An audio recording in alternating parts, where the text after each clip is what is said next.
Sebelum menonton, jangan lupa like, subscribe, dan tekan tombol lonceng. Selamat menyaksikan. Dalam pengarahan yang disampaikan kepada para gubernur, bupati, dan wali kota di Istana Negara, Ibu Kota Nusantara Provinsi Kalimantan Timur, Presiden Jokowi menekankan pentingnya perencanaan dan konsep pembangunan kota yang berorientasi pada masa depan.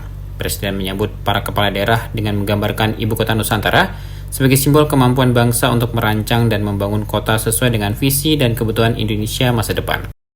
Presiden kemudian menjelaskan bahwa IKN dibangun bukan hanya sebagai pusat pemerintahan baru, tetapi juga sebagai contoh kota masa depan yang dirancang dengan konsep Forest City atau kota yang didominasi oleh lingkungan hijau, bukan beton dan kaca. Presiden pun mengajak para kepala daerah untuk meniru dan menerapkan konsep serupa di daerah mereka masing-masing. Presiden menekankan pentingnya perencanaan jangka panjang yang matang dan detail, meskipun tidak selesai dalam satu periode kepemimpinan.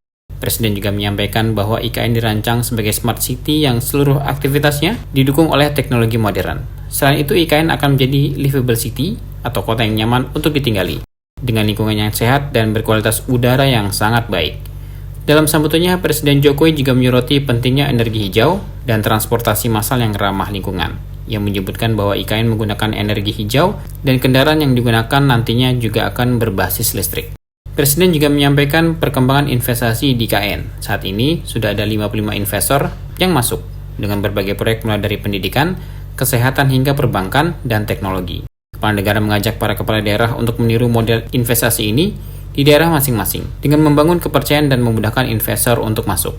Presiden Jokowi menutup pengarahannya dengan harapan bahwa apa yang telah dilihat dan dipelajari oleh para kepala daerah selama kunjungan mereka ke IKN dapat diimplementasikan di daerah masing-masing, membawa manfaat nyata bagi pembangunan dan kesejahteraan masyarakat. Kita ingin menunjukkan bahwa kita punya kemampuan untuk juga membangun ibu kota sesuai dengan keinginan kita, sesuai dengan desain kita, tetapi memang masih memerlukan waktu yang panjang. Ini dimulai baru tahun 2021-22.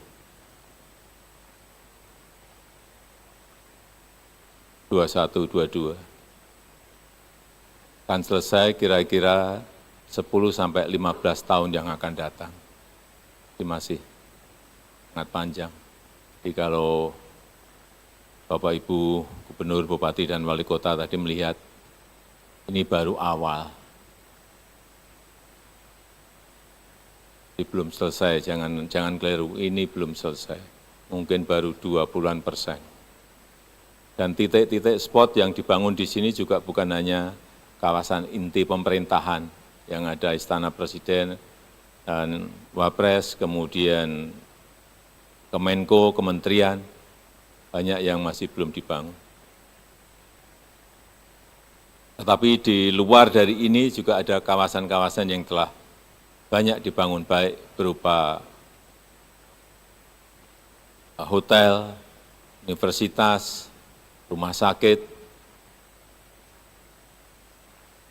Seingat saya hotel ada 5, kemarin tambah lagi berarti ada 6. Rumah sakit juga sudah 6 dalam proses dibangun. Kemudian training centernya PSSI juga sudah selesai. Dan ada beberapa dimulai, properti, perumahan, semuanya sudah dimulai. Dan fasilitas-fasilitas pendukung lainnya. Saya ingin menyampaikan bahwa IKN ini adalah contoh kota masa depan yang dibangun dengan rencana dan konsep untuk masa depan. Konsepnya Forest City, jadi kota hutan, bukan kota beton. Saya kira di semua provinsi, kabupaten, dan kota bisa merencanakan dan mengkonsep kotanya itu ingin dijadikan kota apa. Kemudian ini juga kita konsep smart city. Seluruh aktivitasnya ditopang oleh teknologi. Memang momentumnya pas. Perubahan zaman ini pas, inilah waktunya. Baik itu teknologi digital maupun teknologi yang lain-lainnya. Sehingga ini akan menjadi livable city, kota yang nyaman untuk ditinggali. Saya kira seluruh provinsi yang kita miliki, seluruh kabupaten yang kita miliki, seluruh kota yang kita miliki, mestinya arahnya ke sana. Tadi Bapak Ibu melihat bagaimana sebuah kota itu mestinya ada danau kecil atau embung, itu akan selain memberikan estetika keindahan, juga akan menurunkan suhu di sebuah kota. Dan juga ke depan, nanti akan menjadi tren penggunaan energi hijau. Sini juga saat ini 100% sudah menggunakan energi hijau, 100%. Nanti kalau ini sudah dimulai, dinyatakan mulai, semua kendaraannya juga harus kendaraan listrik. Kemarin pagi saya cek di Ibu Kota Nusantara, berapa air quality index-nya? 6. Hanya 6. Padahal kendaraannya belum listrik. Kalau kendaraannya listrik mungkin menjadi 0.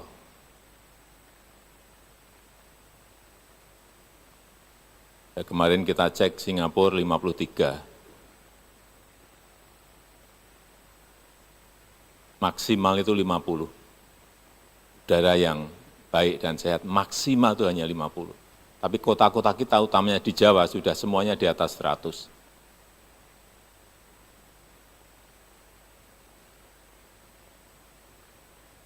Ini yang harus juga dicermati oleh Bupati, Wali Kota, Gubernur. Mulai harus dipikirkan bagaimana membuat transportasi massal yang berbasis energi hijau, listrik, atau gas, dan lain-lainnya. Jakarta sekarang sudah ada MRT, sudah ada LRT, kereta cepat, semuanya itu untuk mengurangi, tetapi juga masih kira-kira air quality index-nya Jakarta 190 sampai 200.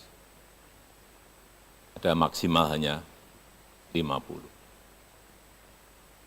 Hati-hati kota-kota yang sudah mulai macet, kota-kota yang mulai padat, yang berkaitan dengan polusi. Oh tadi saya lupa, jadi di IKN itu sudah ada 55 investor yang masuk, yang sudah masuk. Kemudian dalam proses seleksi dan verifikasi, kemarin ada 472 LOI, kemudian diverifikasi menjadi 220, masih diseleksi terus. Yang sudah masuk dan sudah mulai proses pendidikan, baik universitas maupun SD sampai SMA ada 6, rumah sakit ada 3, retail dan logistik ada 10, hotelnya ada 8, sudah 8, kemudian energi ada 2, perbankan ada 14, kemudian untuk hunian ada 9 perusahaan, media dan teknologi ada 3. Jadi saya kira Bapak Ibu semuanya bisa meniru konsep kalau memang APBD kita nggak siap, ya model investasi. Tapi untuk menarik investasi itu memang membangun trust, membangun kepercayaan itu yang paling sulit. Kalau percaya di daerah saya, di provinsi saya, di kota saya, di kabupaten saya, punya potensi, punya keunggulan, tapi kok nggak datang investor, itu tolong dievaluasi. Masih ada yang nggak benar, ada yang salah, ada yang perlu diperbaiki. Dan lagi saya sangat berterima kasih para gubernur, bupati, dan wali kota yang telah hadir di Ibu Kota Negara Nusantara ini. Dan tadi yang sudah dilihat di Embung sudah, di Sumbu Kebangsaan juga sudah, dan kalau yang baik ya bisa di copy, bisa ditiru, mulai direncanakan. Turut hadir dalam acara tersebut yakni Wakil Presiden Maruf Amin, Menteri Dalam Negeri Tito Karnavian, Menteri Sekretaris Negara Pratikno, Sekretaris Kabinet Pramono Anung, Menteri Pekerjaan Umum dan Perumahan Rakyat sekaligus PLT Kepala Otorita IKN Basuki Hadimulyono, Wakil Menteri Agraria dan Tata Ruang atau Wakil Kepala Badan Pertanahan Nasional sekaligus Wakil Kepala Otorita IKN Raja Juli Antoni, Panglima TNI Jenderal Agus Subianto, dan Kapolri Jenderal Listio Sigit Prabowo. Tim Eljon Media melaporkan.